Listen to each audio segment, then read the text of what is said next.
ওয়ালাইকুম রহমতুল্লাহ। হ্যালো বন্ধু, আজকে তোমাদের সামনে এক নতুন ভিডিও নিয়ে আসলাম।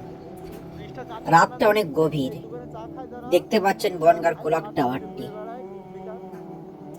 শহরের কোলাহল ধীরে ধীরে নিস্তব্ধতায় মিশে যাচ্ছে।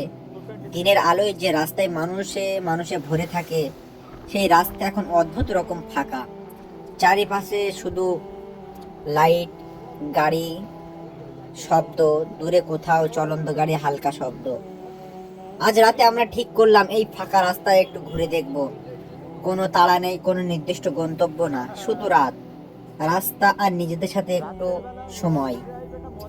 যখন বাইকটা নিয়ে বার হলাম, শহরটা যেন এখন আর কারো নয়। দোকানগুলি বন্ধ, শাটার নামানো।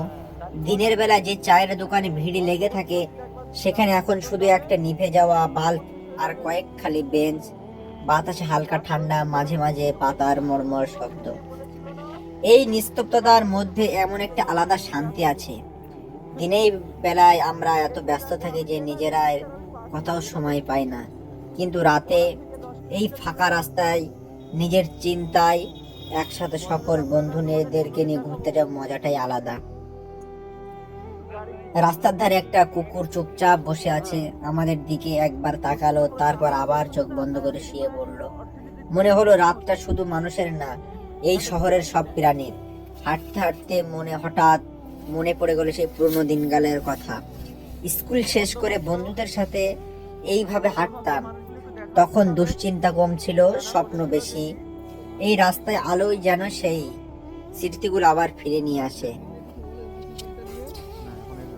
বাইকটা নিয়ে যখন ঘুরছিলাম, ভাবলাম জীবনটা কি এমনই? আলো থাকলে ছায়া থাকে, আর অন্ধকার থাকলে আলো আরো বেশি চোখে পড়ে। রাস্তাটা ধীরে ধীরে শহরের বাইরে চলে যাচ্ছে, চারিপাশে আরো শান্ত।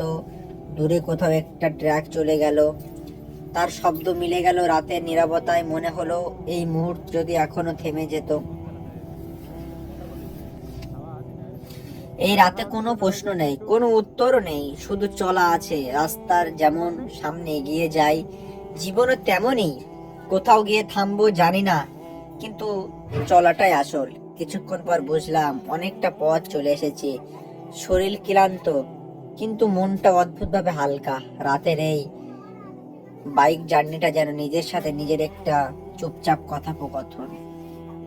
ফিরে যাওয়ার সময় একবার পিছন দিকে তাকালাম। রাস্তা ফাঁকা, আলো আর নিস্তব্ধতা, সবকিছু ঠিক আগের মতনই আছে সব। কিন্তু আমি আবার আগের মতোই নেই। মনে হচ্ছে এই রাতটার ভেতরে কোথাও একটা দাগ কেটে গেল। আজকে রাতে যাত্রা এখানেই শেষ, কিন্তু এই রাস্তার অনুভূতিটা, এই নিঃশব্দতা, এগুলি অনেকদিন ধরেই মনে থাকবে। এমন একটা গল্প তোমাদের সামনে তুলে ধরলাম। আসসালামু আলাইকুম রহমতুল্লাহ।